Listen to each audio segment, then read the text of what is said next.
চট্টগ্রামের ফৌজদার হাটে স্টারলাইন যাত্রীবাহী বাস উল্টে প্রাণ ঝরল এক যাত্রীর। 14 জন আহত অবস্থায় উদ্ধার হয়েছেন। সকাল 9:30টায় ঢাকা চট্টগ্রাম মহাসড়কের ফকিরহাট এলাকায় এই দুর্ঘটনা ঘটে।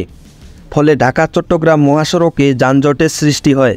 প্রত্যক্ষদর্শীরা জানান, চট্টগ্রাম থেকে ফেনী যাচ্ছিল স্টারলাইন পরিবহনের একটি যাত্রীবাহী বাস। বেপরোয়া গতির কারণে হঠাৎ চালক নিয়ন্ত্রণ হারায়। এতে আইল্যান্ডের সাথে ধাক্কা খেয়ে উল্টে যায় বাসটি। এ সময় বিকট শব্দের আওয়াজে ছুটে আসে আশেপাশের লোকজন। ঘটনাস্থলে স্থানীয় লোকজন ও ফায়ার সার্ভিসের কর্মীরা উদ্ধার কাজ চালাচ্ছে। পাওয়া গেছে একজনের মরদেহ। বাসের ভিতর 25 থেকে 26 জন যাত্রী ছিল বলে জানান প্রত্যক্ষদর্শীরা।